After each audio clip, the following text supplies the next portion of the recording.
যেন ভোট গণনার দিনই সকাল থেকে যেন সওগাত মোল্লা ওখানে থাকে, আমরাও থাকবো ওখানে, আমরা বুঝে নেব কারা জিতবে আর কারা হারবে। যেন বাড়িতে না গিয়ে ঘুমায়, আমরা তো কেউ ঘুমাবো না, আমরা তো ওখানে থাকবোই, যেন তো সওগাত মোল্লা এখানে থাকতেই হবে।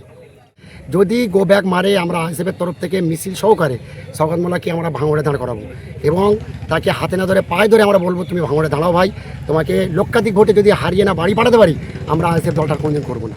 এর যারা ক্যান্ডিডেট হবে সেই সিলেকশন আজকের থেকে বা কালকের মধ্যেই আমাদের রিপোর্ট দেবে বা মিডিয়ার মাধ্যমে বলা হবে কে কোথায় দাঁড়িয়েছে। কিন্তু সেই সূত্রে যে টিএমসিরা প্রার্থী ঘোষণা করেছে আমরা খুব খুশি। সওগাত মোল্লা যে ভাঙড় বিধানসভায় দাঁড়িয়েছে আমরা বারবার স্বাগতম জানাচ্ছি যে সওগাত মোল্লা যেন আমাদের এখানে দাঁড়ায়। যদি গো ব্যাক মারে আমরা আইএসএফের তরফ থেকে মিছিল সহকারে সওগাত মোল্লাকে আমরা ভাঙড়ে দাঁড় করাবো এবং তাকে হাতে না ধরে পায়ে ধরে আমরা বলবো তুমি ভাঙড়ে দাঁড়াও ভাই, তোমাকে লক্ষাধিক ভোটে যদি হারিয়ে না বাড়ি পাঠাতে পারি আমরা আইএসএফ দলটা কোনোদিন করবো না। গণনার দিনই সকাল থেকে যেন সওগাত মোল্লা ওখানে থাকে, আমরাও থাকবো ওখানে, আমরা বুঝে নেব কারা জিতবে আর কারা হারবে।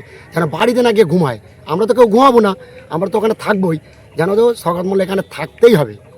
তাহলে কি ভালোবেসে সওগাত মোল্লাকে হুমকি দিচ্ছেন? হুমকি দিচ্ছি না, বুঝিয়ে দিচ্ছি। আমরা হুমকি দিতে শিখিনি, আমরা বুঝিয়ে দিতে শিখেছি যে মানুষ কাদের চাইছে কাদের চাইছে না।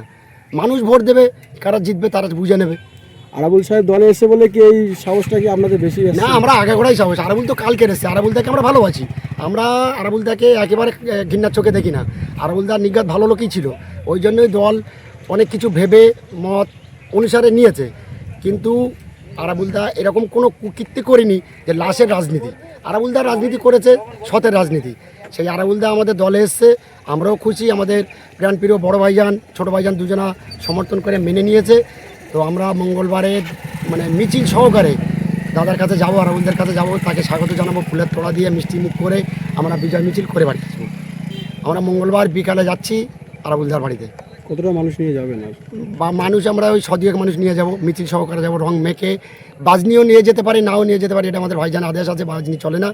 কিন্তু আমরা মিষ্টি মুখ করাবো, ফুলের তোড়া দিয়ে সংবর্ধনা জানাবো দাদাকে, দাদা আমাদের দলে এসছে। আপনারা যে এই এত বলছেন 1 লক্ষ ভোটে জিতবেন, কিন্তু সওগাত মোল্লা বলছেন তো আইএসএফদের অনেক বুথে এজেন্ট বসতে দেবে না, কি বলবেন? সেটা তো বুঝে নেবো আমরা বুথ কেন্দ্রে কে কোথায় এজেন্ট বসতে দেবে না দেবে না, সেটা তো আমরা বুঝবো।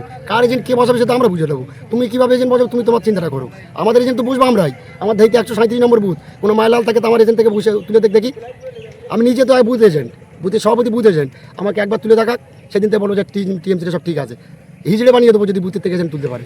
ওদের বুথ এজেন্ট বুঝতে দেবো না, চ্যালেঞ্জ আছে। যেহেতু 137 নম্বর বুথ অন ক্যামেরা বলে দিচ্ছি, বুথ এজেন্ট বুঝতে দেবো না।